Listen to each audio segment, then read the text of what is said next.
सत सुमिरन प्रारंभ करो, गुरु करके तुझे प्रणाम। गुरु की महिमा अनंत है, मोशो कहे न जान। तन मन धन सब सौंप के, चरणों रहा समान। तन मन धन सब सौंप के, चरणों रहा समान। परम पूज्य श्री सद्गुरुदेव जी, परम वंदनीय संत समाज, सत्संग प्रेमी आत्मीय बंधु, भक्तिमय मेरी माता, आप सबके समक्ष कुछ कहूँ उससे पूर्व एक प्यारा सा छोटा सा भजन प्रस्तुत है।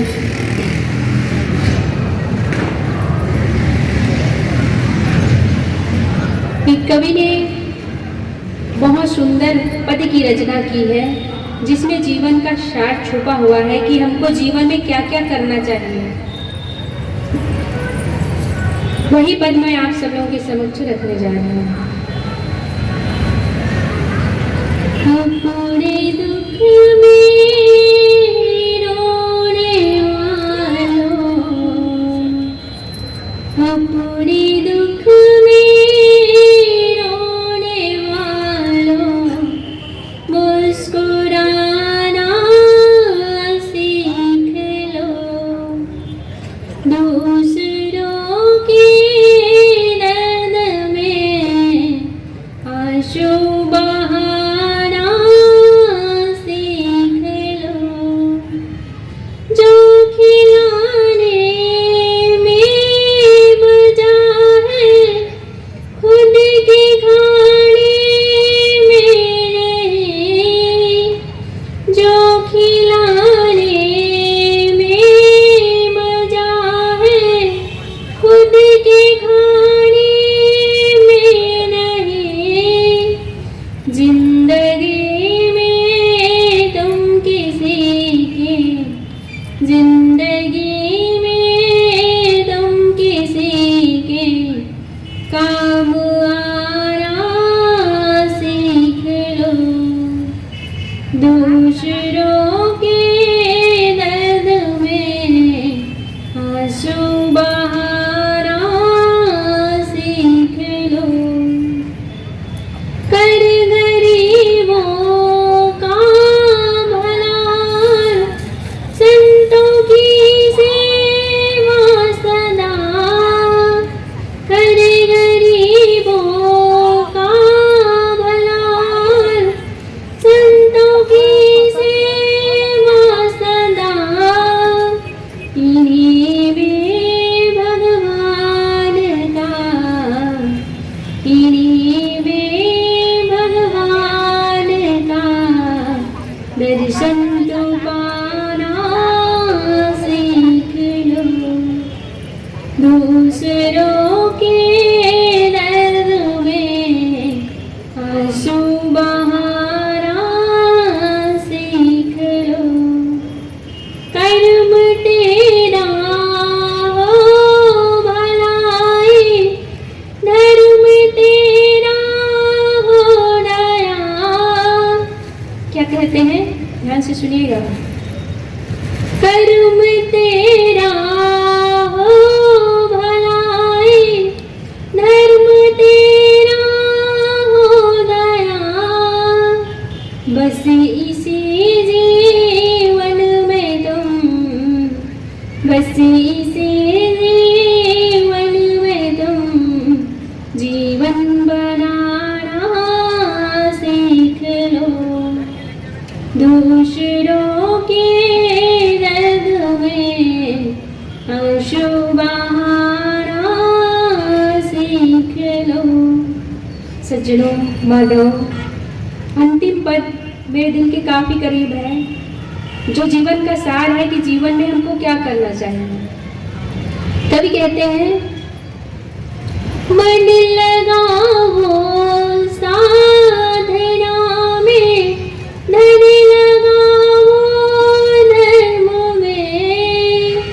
मन लगाओ साधना में, धन लगाओ धर्म में।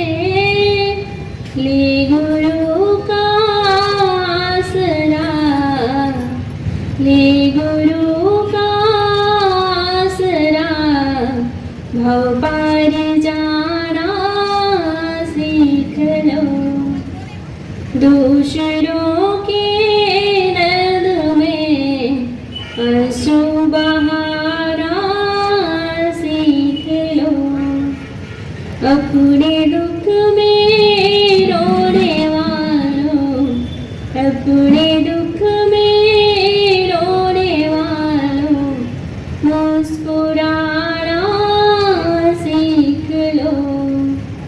दूसरों के दर्द में आंसू बहाना सीख लो, आंसू बहाना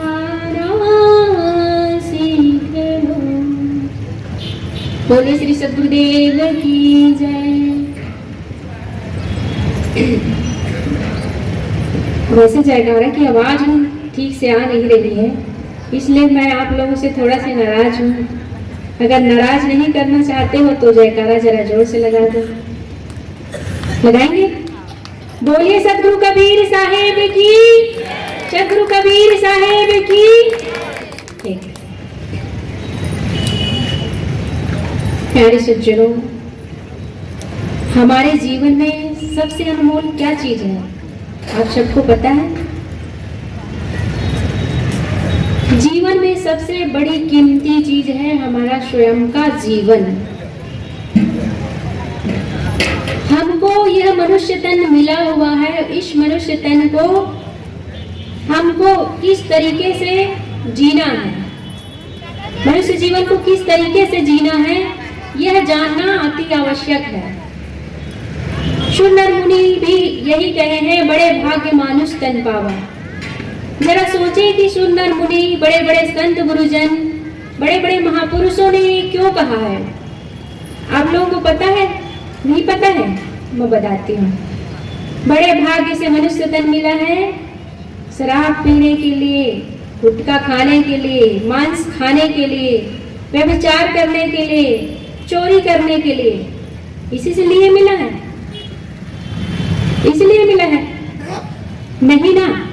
पर क्यों सब लोग यही कर रहे हैं ना?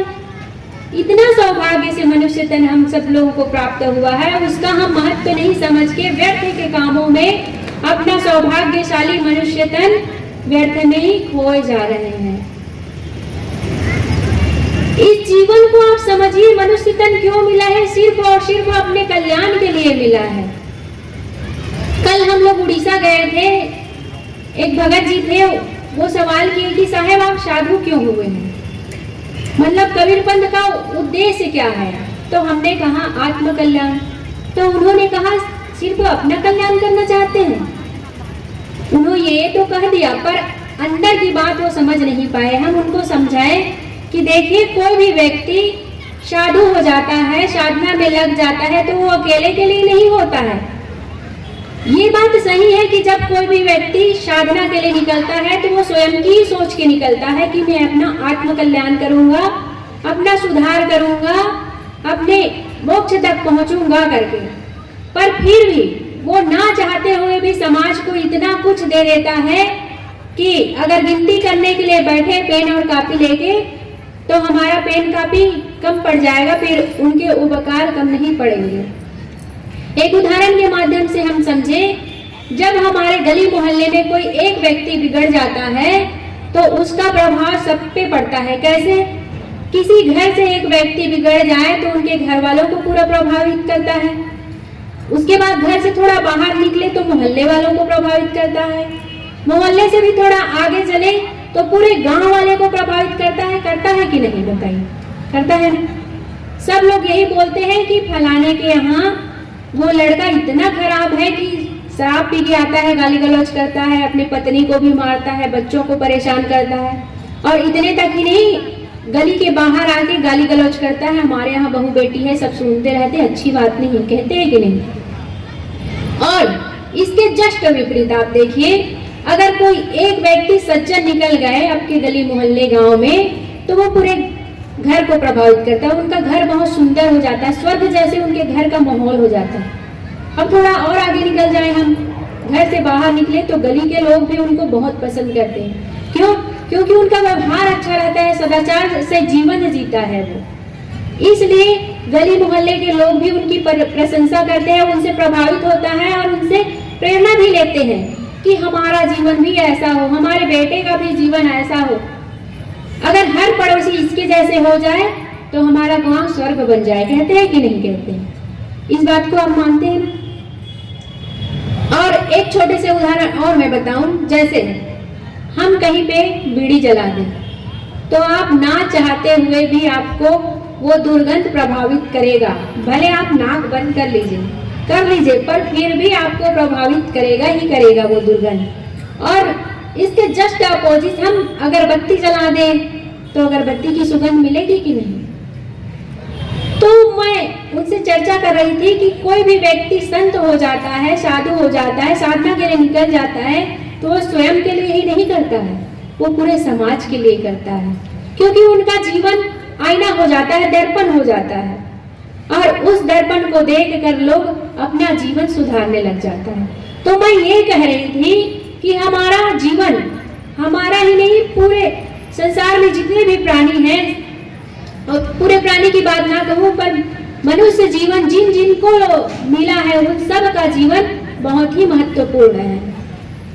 एक कहानी मैं बताऊं, एक बहुत बड़ा मोटिवेशनल स्पीकर आया था। सेमिनार होता है, आप सब लोग जानते हैं, बड़े बड़े हॉल में लाखों की संख्या होती है। वो जो आए थे वो व्यक्ति 500 का नोट पकड़े थे, बढ़िया कड़कड़ाती नोट, ऐसे हिला के दिखाए और सब लोगों से पूछे कि कौन लोग चाहते हैं कि ये 500 का नोट हमें मिल जाए। तो सभी लोगों ने धीरे धीरे हाथ उठाया। कौन नहीं चाहेगा भाई 500 का नोट हमारा हो जाए? तो सब लोग धीरे धीरे करके हाथ उठाने लगे।